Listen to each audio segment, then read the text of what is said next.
जितना ज्ञानवान नीतिवान उतने घंटे मारे तो अपनी कुर्सी पे जाकर बैठ गए। लोग आते रहे। जब ये लगा, सबसे पहले ये देखे कि राजा जनक कोई छोटी मोटी हस्ती नहीं थी, चक्रवर्ती सम्राट था।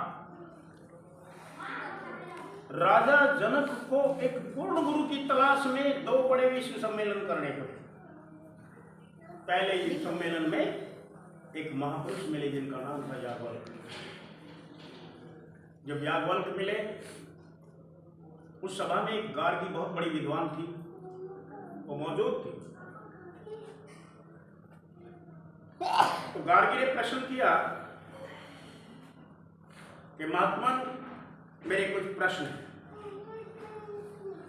गार्गी बोली मेरे कुछ प्रश्न हैं। उन्होंने कहा बोलिए। सबसे पहला प्रश्न गार्गी करती है कि ये पृथ्वी किसमें ओतप्रोत है? याज्ञवल्क्य जवाब देते हैं ये जल में ओतप्रोत है। और जल किसमें ओतप्रोत है? यानी कि कहां से निकास हुआ है? कहते हैं अग्नि में ओतप्रोत है, क्योंकि अग्नि से जल। कमाल देखिए, हाइड्रोजन और ऑक्सीजन दोनों गैसें गर्म, अग्नि गर्म, हर निकास शीतलता का है, पानी ठंडा है। पानी जो है कितनी भी हायर डिग्री पे उबाल मारे फिर भी वो आग बुझाने का काम है, जलाएगा नहीं। गर्म पानी को बढ़ती अग्नि पे गिरा दे, वो अग्नि ही बुझाएगा, ये उसको भड़का देगा। अब अग्नि किसमें उत्प्रोत है? याज्ञवल्क्य जवाब देते हैं अग्नि वायु में उत्प्रोत है। अगला सवाल, गार्गी भी प्रश्नों की झड़ी लगा रही है और याज्ञवल्क्य भी जवाब देते जा रहे हैं। अगला सवाल, वायु किसमें उत्प्रोत है? कहते आकाश में। और आकाश कहते निरंजन में। और निरंजन किसमें उत्प्रोत है? कहते हैं ओंकार में। अगला सवाल, ओंकार किसमें उत्प्रोत है? यहां से आगे याज्ञवल्क्य भी नहीं गए। याज्ञवल्क्य ने कहा एक धमकी भरे लहजे में, गार्गी तुम अपनी सीमा को क्रॉस कर रही हो। अगर तुमने अब कोई अगला प्रश्न किया तो याद रखना तुम्हारा धड़ सबसे अलग हो जाएगा। उसे थ्रेट दी, धमकी दी, न कि समझाया। वो शांत हो गई। राजा जनक ने पूछा महात्मन अभी जो अध्यात्म को आपने एक्सप्लेन किया, इसका विस्तार से ब्यौरा दिया है, क्या आप इसके अनुभवी भी हैं या केवल थ्योरी है या केवल पढ़ाई है? तो उस समय में चूंकि बड़े विद्वान लोग हुआ, सच्चे लोग हुआ करते थे, विद्वान थे, सत्यवादी लोग हुआ करते थे, ज्यादा सत्यवादी थे, आज की तरह नहीं। आज कलयुग का थोड़ा प्रभाव ये है कि यहाँ सत्यवादी भी झूठ बोलने के एक्सपर्ट हैं। तो उन्होंने कहा राजन मेरी थ्योरी है, मेरा प्रैक्टिकल नहीं है। राजा जनक ने दूसरा बड़ा विश्व सम्मेलन किया।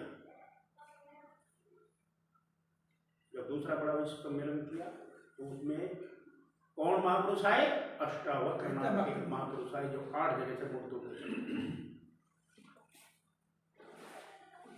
जब देखा सुप्रीम पावर ने, किसने? सुप्रीम पावर, हम उसे अपनी मौज में आके किसी भी नाम से नवाज दें। कोई अल्लाह कहे, कोई राम कहे, कोई रहीम कहे, कोई खुदा कहे, कोई करीम कहे, कोई कृष्णा कहे, कोई राम कहे, क्योंकि वो इन सब नामों के अंदर होता हुआ भी इन सब नामों से जुदा है। क्योंकि परमात्मा के हमारे धर्म ग्रंथों में हजारों नाम प्रचलित हैं, एक दो नहीं। लेकिन ये नाम किन लोगों के हैं ये बात याद रखो। ये नाम उन लोगों के हैं जो योगराज अपने समय में आया, इसने परमात्मा की प्राप्ति करी, तो योगराज नाम पड़ गया परमात्मा का। हमारे सुरेंद्र शर्मा जी आए, इन्होंने परमात्मा की प्राप्ति करी, सुरेंद्र जी नाम पड़ गया। जिन जिन मनुष्य देह धारण जिन लोगों ने की और जिन्होंने मनुष्य योनि में परमात्मा को पाया, उस सुप्रीम पावर को पाया, उन्हीं के नाम पर भगवानों के नाम आज मौजूद है। किसी को इतिहास को उठा दो। श्री कृष्ण जी महाराज, अगर उनको अंगिरस ऋषि नहीं मिलते गुरु रूप में, तो इतने बड़े पौधे तक नहीं पहुंचते। अगर राजा रामचंद्र जी को वशिष्ठ नहीं मिलते, तो इतने बड़े पौधे तक नहीं पहुंचते। शर्मा जी पहुंचते क्या? अब जो नाथ है, मच्छंद्रनाथ, गोरखनाथ, ये सब करनी कमाई से ही इतने बड़े ओहदे तक पहुंचे। जो गोरख को पूजने वाले हैं, हम गोरख को परमात्मा मान रहे हैं। हम कबीर साहिब के पास आए तो हम कबीर साहिब को परमात्मा मान रहे हैं। कबीर साहिब जब एक शैशव अवस्था में आए थे, वो जब बड़े होते गए और जब वो बड़े हुए, जब उन्हें पूरी अंतर की तालीम मिली, आज हम क्या कहते हैं? कबीर नाम सबसे बड़ा। ठीक है, बड़ा है, लेकिन उसे क्या कहोगे जो अनाम है, जो जर्रे जर्रे में रमी हुई सत्ता है, उसे क्या नाम देंगे आप? किस नाम से नवाजेंगे उसको? कबीर साहिब ने यहां तक कहा, एक कहूं तो है नहीं, क्योंकि एक जो मैं अगर कहूं तो परमपिता परमात्मा एक है, वो नजर ही नहीं आता। और दो कहूं तो कहा, अगर उसे मैं दो कह दूं तो उसके लिए गाली है। जैसा तैसा रहे, कहे कभी विचार, वो जैसा है वैसे ही है। हमारे इन दोनों भवों के बीच जो आज्ञा चक्र है, यहां इस आज्ञा चक्र से नीचे सारा काल का साम्राज्य है। समझ लीजिए बहुत अच्छे से। आंखें काल की रचना को देखती है, कान काल की रचना की आवाजें सुनते हैं, नासिका काल की रचना में रमी हुई गंध और सुगंध को लेते हैं, और जीभ भी तो स्वाद इनके लिए भी है। हमारी स्किन, आप भले ही सारे जहां के सम्राट हो जाएं, आप भले ही हीरो से जड़े सिंहासन पर बैठते हो, लेकिन जब सोने की तरफ चलेंगे तो डल्ला पिलो चाहिए। हीरो पे कोई नहीं बैठेगा, सोने पे कोई नहीं बैठेगा, लौटेगा कोई? क्या चाहिए? कोमलता, कोमलता चाहिए। हमारी 5 ज्ञानेंद्रिय, आंख, कान, नाक, जिह्वा और हमारी स्किन, ये 5 ज्ञान इंद्रिय इस संसार के, इस काल माया की रचना के जितनी भी चीजें हैं उन सब का नॉलेज करती हैं, ज्ञान करती हैं। कर्म इंद्रिय नहीं है ये कर्म इंद्रिय नहीं है, नॉलेज करती है। आंखों ने देखा, अमरनाथ है साहब, कानों ने सुना, अमरनाथ ने मेरी पढ़ाई करी, वाह मैं अमरनाथ का गुरु और अमरनाथ मेरा चेला। दुनिया में चल कैसे रहा है? शिष्य परंपरा, गुरु परंपरा, झूठ मूठ की, एक दूसरे की झूठी पढ़ाई कर करके चल रहे हैं। सत्संग से, संत से कोई लेना देना नहीं। कैसे झूठी पढ़ाई कर रहे हैं? जैसे ऊंटों की बारात में गधों का बैंड चला गया।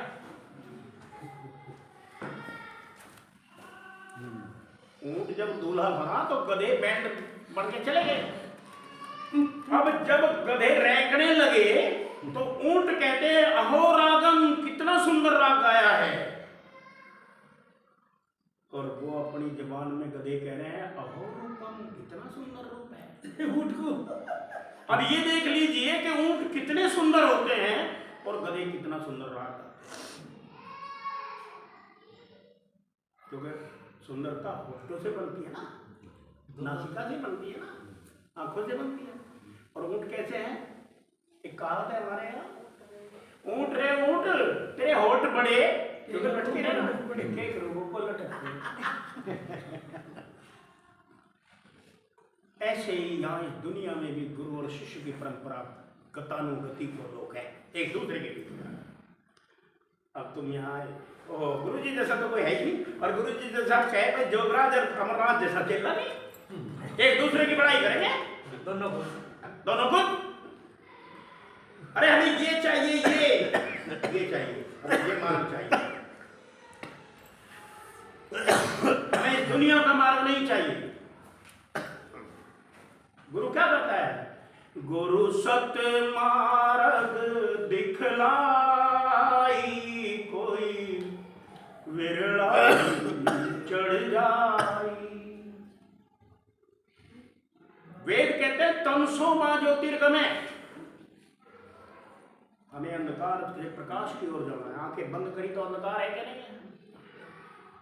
अब प्रकाश जो इसमें कन्वर्ट कर दे, अंधकार को हटा दे, जिसके लिए गुरु साहिब कहते हैं कोटि की चंदा हो गई सूरज कोटि हजार, और तिमिर तो ना से नहीं गुरु बिन घोर अंधियार। करोड़ों चंद्रमा सूर्य उग जाए, हमारे अंदर का अंधकार दूर नहीं हो सकता। ये केवल गुरु ही करेगा। और गुरु ने अगर हमें रोशनी दिखाई, हमारा अंदर का अंधकार दूर हुआ तो गुरु हुआ कि नहीं हुआ? और अगर रोशनी नहीं दिखाई तो कहेगा गुरु हुआ? दूसरे पहला वाक्य तमसो मां ज्योतिर्गमय, दूसरा वाक्य है अस्तो मां सद्गमय, असत्य से सत्य की ओर। असत्य क्या है? झूठ क्या है? सारा संसार झूठ है, सारा संसार असत्य है, सारा संसार खत्म होने वाला है। क्या क्या कविता है? क्या मांगू कुछ फिर नहीं रहाई, क्या मांगू मैं, क्योंकि कुछ रहने वाला है। क्या मांगू कुछ फिर न रहाई, देखत नैन सबे जग जाए। मेरी देख की आंखों सारा जहान जा रहा है, हम भी जाएंगे। मुकेश एक गायक था, सिंगर था हमारे इंडिया का, उसने अपनी 2 लाइनें बड़े प्रेम से लोगों को सुनाई। कल और आएंगे नगमों की खिलती कलियां चुनने वाले। ये ना समझो कि मैं ही आया हूं, मुझसे बेहतर कहने वाले, तुमसे बेहतर सुनने वाले। कल कोई मुझको याद करे, क्यों कोई मुझको याद करे, मगरूर जमाना मेरे लिए क्यों अपना बर्बाद करे। मैं पल दो पल का शायर हूँ, पल दो पल मेरी कहानी है, पल दो पल मेरे किस्से हैं, पल दो पल मेरी जवानी है। क्या ये हकीकत नहीं है? हकीकत यही है, हमें इस असत्य से सत्य की ओर जाना है जो कभी फना नहीं हो। यहाँ का प्रकाश, यहाँ के प्रकाश के बिना हम कुछ नहीं कर सकते, और यहाँ का प्रकाश का आधार है सूर्य। हमारे इस अंतर का प्रकाश का आधार सूर्य नहीं है, वो गुरु है। यह आत्मा का स्वयं का प्रकाश है, यानी वो परमपिता परमात्मा महाचैतन्यता का एक समुद्र है, तो हमारी आत्मा उसकी एक किरण है, हमारी आत्मा उसका एक कतरा है। उस महाचैतन्यता से मिलने से पहले हमें अपने कतरे से रूबरू होना पड़ेगा। भाई रोशनी आएगी तभी तो पता लगेगा हाँ कुछ है। तो ये असत्य से सत्य की ओर चलेगा, असत्य नीचे सत्य ऊपर। फिर कहा मृत्योर्मा अमृतगण, मृत्यु से अमरता की हो। इस सारे संसार में क्या है? कवि साहब ने क्या कहा? ये मुर्दों का गांव है पगले, या तो सब मुर्दे हैं, सब मरने वाले हैं, सब मरे हुए हैं,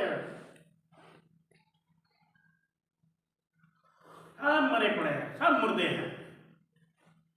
अरे मुर्दा कब्र में रहते हैं कि नहीं? मुर्दे बताओ, मुर्दे कहाँ रहेंगे? कब्र में रहेंगे ना। और जो मुर्दे नहीं है, जो जिंदा है, वो कब्र से बाहर आएंगे। यहां से नीचे हमारे मोहम्मद सूफी दरवेश कहते हैं, ये यहां से नीचे कब्र है, रूह इसमें फंसी पड़ी है कब्र में, इसे बाहर निकाल, बात बन जाए। तो यह मृत्यु है, उधर हमें अमरता की तरफ जाना है, अमर होने की तरफ। यहां नीचे हमारा स्वभाव बना हुआ है, हमारी रूह कभी यहां है तो यहां उतर जाएगी, कंठ में उतर जाएगी, और अगर अभी कंठ में तो फिर हृदय में उतर जाएगी, फिर हृदय से नाभि में, नाभि से हृदय में, हृदय से कंठ में, कंठ से ये 1 2 3 1 2 3 1 2 3। गोस्वामी तुलसीदास जी महाराज जिन्होंने रामचरितमानस लिखी, उन्होंने बड़ा साफ कहा, अरे 3 अवस्था तजहूं भजहूं भगवंत, जागृत, स्वप्न और सुषुप्ति। इन 3 अवस्थाओं को त्याग दो, चौथी में आ जाओ। कबीर साहब ने क्या कहा? 3 तज चौथे को ध्यावे। अब 3 किसको तजे? जो बुद्धि के पहलवान हैं, जिन्होंने बुद्धि के घाट पर बैठे हैं, जो इंद्रियों के घाट पर बैठे हैं, उन्होंने कहा 3 को तज दो ब्रह्मांड में इसको। अरे भाई कमाल कर दिया। उन्होंने किसकी त्यागने की बात करी थी? 3 अवस्थाओं की, 3 कंडीशन की, जहां हमारी आत्मा हर रोज आती जाती है, जागृत में यहाँ, स्वप्न में यहाँ, और सुषुप्ति में यहाँ, गहरी में। अब ये सच में आती जाती है या नहीं, इसका एग्जाम्पल देख लो। क्योंकि गुरु सत्य मार्ग दिखलाई, कोई विरलाई चढ़ जाए। अभी हम बैठे बात कर रहे हैं, सबको एक दूसरे को देख रहे हैं। किससे देख रहे हैं? नेत्रों से। नेत्रों एक दूसरे से परिचित हो रहे हैं। किससे परिचित हो रहे हैं? नेत्रों ने देखा, आंखों ने देखा, मन ने सप्लाई भी बुद्धि को भेज दी, 1 सेकंड के लाभ से बुद्धि ने मोहर लगा दी, ये अमरनाथ है, योगराज है, ये वो है, ये वो है, ये वो है, ये वो है। क्यों? क्योंकि हम 5-7 बार मिल चुके हैं। तो नेत्रों में ये प्रतिबिंब बनकर बैठ गया है। बुद्धि तराजू है, तोल दिया, यही अमरनाथ है यार, इसमें कोई कंफ्यूजन ही नहीं है। नहीं भाई ये शर्मा जी मतलब ही नहीं है। अरे नहीं शर्मा जी तो नहीं नहीं वो नहीं, वो है कौन मान रही है? बुद्धि, बुद्धि मान रही है ना। आंखों का काम तो केवल देखना था, उसने देखा, मन ने बुद्धि तक सप्लाई कर दिया, फला चीज देखी, बुद्धि ने मोहर लगा। जागृत अवस्था हमारी है, हम दोनों भावों के बीच हमारी है। जागृत अवस्था में हमारी रूह टिकी हुई है। मैं बार बार समझाता हूं, एक आदमी है जो अखबार पढ़ रहा है, मुंह में पान ले रहा है, जीभ का काम है रस लेना, वो स्वाद बताएगी क्या है? एक कड़वाहट बताएगी, मीठा बताएगी, चटपटा बताएगी, तीखा बताएगी, जो भी होगा वो बताएगी। पान मुंह में है, पान खा रहा है, अखबार पढ़ रहा है, झपकी लगी, रूह हमारी यहां से नीचे यहां उतरी, हम उसे कहते हैं जागृत अवस्था में जो झपकी लगी उसे कहते हैं ख्याल आया। उसे स्वप्न नहीं मानते, जबकि हकीकत यह है कि वो स्वप्न है, सूक्ष्म है। ओहो जोगराज जी आ लिए भाई, अमरनाथ जी आए हैं भाई, भाई सारी संगत आई है। अरे चलो भाई रसगुल्ले लेके आओ, चाय लाओ। चाय पी रहे हैं, रसगुल्ले खा रहे हैं, स्वाद किसका आएगा? रसगुल्ले का ना। और मुंह में क्या है? पान। हकीकत में पान का स्वाद आना चाहिए तो रसगुल्ले का क्यों आया? क्योंकि स्वाद की इंद्रिय जीभ है। अब चूंकि आत्मा यहां नहीं है, आत्मा यहां आ चुकी है, तो आत्मा की वजह से उसकी जो सप्लाई थी इस इंस्ट्रूमेंट को, जीभ को, बंद हो गई। समझ रहे हो ना मेरी बात? स्विच वहां है, मैं भी यहां से एक ये डिस्कनेक्ट कर दी। लाइट ऐसा नहीं है, बोर्ड में है लेकिन आगे सप्लाई नहीं है। यहां से ऑन कर दिया, सारे चल गए। हमारी आत्मा यहां थी तो आंख काम कर रही थी, नाक कर रही थी, कान कर रहे थे, जीभ कर रही थी। यहां से यहां उतरी तो आंख भी बंद, नाक भी बंद, जीभ भी बंद, कान भी बंद, बाहर की कोई चीजें संपर्क तो नहीं रहा। तो इसका मतलब ये हुआ कि हमारी आत्मा हकीकत में यहां से यहां आई। और जब गहरी नींद में, तो यहां हम ख्याल में नहीं है, सपना भी नहीं देख रहे, और जागृत अवस्था में भी नहीं, गहरी नींद में सो रहे, तो आत्मा यहां उतर आई। माता अपने बच्चे को गोद में छाती पे लेटा के सो रहे, बच्चा भी सो रहा है, बच्चे ने सोते सोते ने गंदगी कर दी। माता को बदबू नहीं आएगी क्योंकि नासिका ने अपना फंक्शन बंद कर दिया। ऑक्सीजन जा रहा है, ऑक्सीजन गंद नहीं है। ऑक्सीजन तो एक आम हवा है, लेकिन नासिका में प्रवेश करते के साथ ही नासिका में जो केमिकल परमात्मा ने लगाया है, जो उसने इसमें कुछ ऐसा लगाया है जिसकी वजह से ऑक्सीजन के अंदर रमी हुई खुशबू और बदबू तुरंत बताएगा। हाथ तो नहीं बताएगा, बताएगा। आंख नहीं बताएगी, हमारी पूरी बॉडी नहीं बताएगी। तो क्या होगा? आत्मा यहां से यहां, यहां से यहां, यहां से यहां, यहां से यहां हर रोज आती जाती है कि नहीं? ये सिद्ध हुआ कि नहीं? अब आत्मा का सफर ऊपर जाना है, आत्मा जाएगी ऊपर, क्योंकि नीचे तो काल जाल है, नीचे का काल जाल है। आंख ये दरवाजा है किसका? अग्नि तत्व का। कान ये दरवाजा किसका है? आकाश का। यहां से हमारा आकाश का देवता, आंखों पे हमारा अग्नि का देवता, नासिका पे हमारा पृथ्वी का देवता, और जीभ पे जल का देवता है, और हमारी स्किन पर है हमारी पृथ्वी का देवता, वायु का देवता। एक बात बताओ, वायु एक बात स्पर्श है ना, गंध पृथ्वी में है तो नाक का है। अब इन पांचों जगह गोस्वामी तुलसीदास जी देखे क्या करें। हम रामायण के बाँचने वाले को रामायण, हम महाभारत देखते हैं, रामायण देखते हैं, उनमें कभी ये आंतरिक चर्चा कोई नहीं करता। केवल रामचंद्र जी कहाँ पैदा हुए, कैसे सीता को उठा लिया, कैसे उसका हरण किया, कैसे उसको लाया गया, ये बातें बताया। इस पहलू को नहीं छेड़ रहे हो कभी, जबकि छेड़ना ये चाहिए, इसकी हमें जरूरत है, इसकी वजह से हम मानव हैं। तो गोस्वामी जी कह रहे हैं, इंद्री द्वार झरोखा नाना, हमारे ये जो इंद्रिय हैं, आंख नाक कान, ये शरीर रूपी मैल के झरोखे हैं, खिड़कियां हैं। मन इनमें से बाहर झांक रहा है।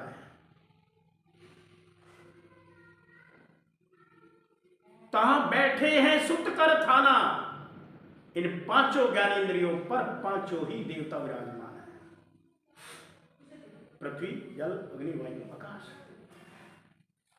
आवत देख जो विषय बयारी, जैसे ही हमारी आंखें खुली तो आंख देखने का काम करेगी, सुनने का तो नहीं करेगी ना। अब देखेगी, कुरूपता भी देखेगी, सुंदरता भी देखेगी। अब सुंदरता में, इस संसार में एक से एक सुंदर चीज है। आप किसी भी विषय को उठा लो, सब में सुंदरता है। अगर मैं ये कहूं कि नहीं ये कागज ज्यादा सुंदर है, तो अगली दुकान पे जाएंगे, इससे बहुत अच्छा कागज सुंदर मिलेगा, या नहीं? प्रत्येक वस्तु में सुंदरता है। अब कोई किसी का आशिक है, कोई किसी का रसिया है, कोई किसी चीज का रसिया है। कोई बाग बगीचे का रसिया है तो कोई पहाड़ों का रसिया है? और जैसे ही सुंदरता नजर आएगी, आज हमारा मोबाइल है, नेट खोल लेंगे और नेट पे हम सीनरी देखना शुरू करें, ओहो बहुत बढ़िया है, अब इससे अगली देख, अब इससे अगली देख, अगर दोबारा वो आई, अरे ये तो देख ली यार, दूसरी दिखा, नहीं दिखा। मन की ये ड्यूटी है कि उसे हर समय रस चाहिए, मन का ये आदत है, उसे हर समय रस चाहिए, और उसे हर समय रस के साथ साथ क्या चाहिए? नया रस चाहिए। जो पहला देख लिया वो नहीं चलेगा। अब देखिए, मैं आपको दिखा रहा हूं एक छोटी सी बात। ये क्या है? श्रीमद् भागवत गीता। श्रीमद् भागवत है ना। अब इस श्रीमद् भागवत में कृष्ण जी महाराज अर्जुन को ये समझा रहे हैं, लेकिन भागवत बांटने वाले तो कभी नहीं समझाते।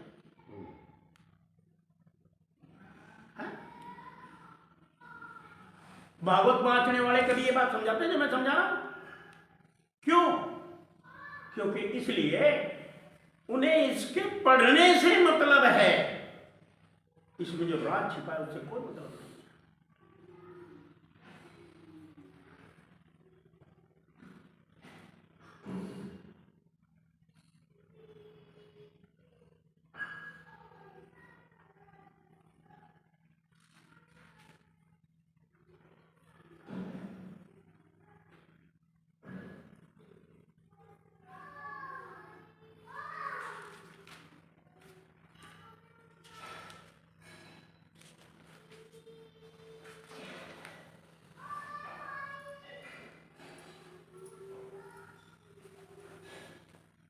में जो व्यक्ति कर्म में अकर्म और अकर्म में कर्म देखता है वो कोई बिगड़ा है। मैंने कृष्ण जी महाराज का नाम लेके, अर्जुन का नाम लेके ये उदाहरण दिया था ना अभी, कि देखिए वही है। अध्याय 4 दिव्य ज्ञान के श्लोक 18 में, नहीं हम तो यहाँ से कल आपसे सब पढ़ता हूँ। ये देखिए क्या है।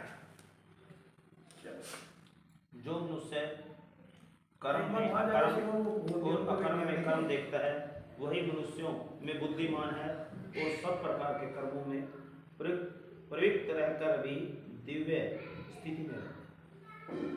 शर्मा जी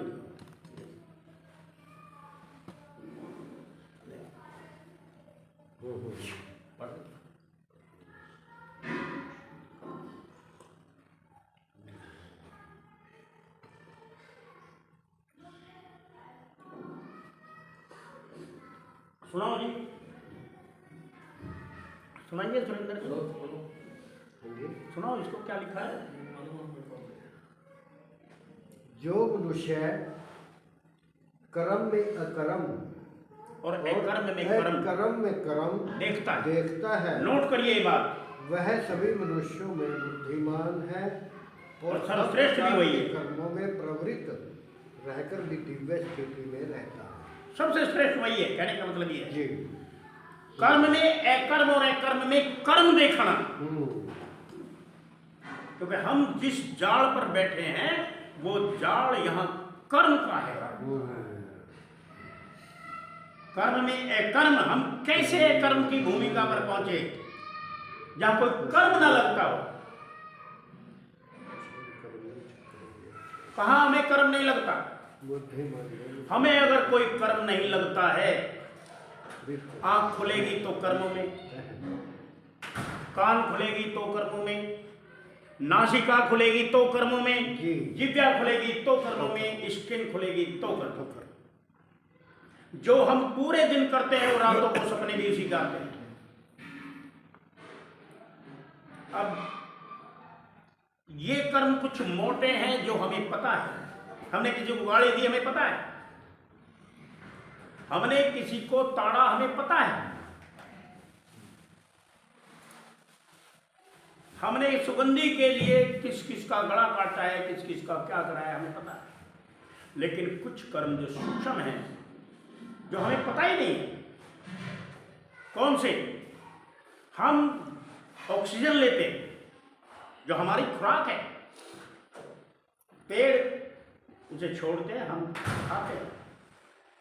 हमारे अंदर ऑक्सीजन गई और अंदर की जितनी भी दूषित जो चीजें थी उनको बाहर निकाला, क्योंकि श्वास अंदर गई तो पूरा, बाहर निकली तो रेचक। जब बाहर निकली वो ऑक्सीजन नहीं है, वो कार्बन डाइऑक्साइड है, जहरीली गैस है, जिससे अनंत जीव मरते हैं। लेकिन याद रखिए वो पेड़ों की खुराक है, लेकिन जीव मरते भी बहुत हैं। हमने वायुमंडल में एक बार ऐसे हाथ घुमाया तो कितने जीव मरे, वायुमंडल में कितने सूक्ष्म जीव हैं हमें नहीं पता। हम जहां जहां जा रहे हैं पैरों के नीचे कितने जीव मरते हैं हमें नहीं पता। हम पानी पीते हैं, पानी 70% हमारे शरीर में है, पानी के बिना हमारा गुजारा नहीं, लेकिन पानी में जीव हैं। कोई ऐसा है जो कहते मैं छोड़ दूंगा? नहीं छोड़ सकता। और तो हमारे ब्लड में, हमारे खून में, जो हमारी पूरी बॉडी में घूमता है, 1 मिलीमीटर की दूरी में लाखों जीव हैं।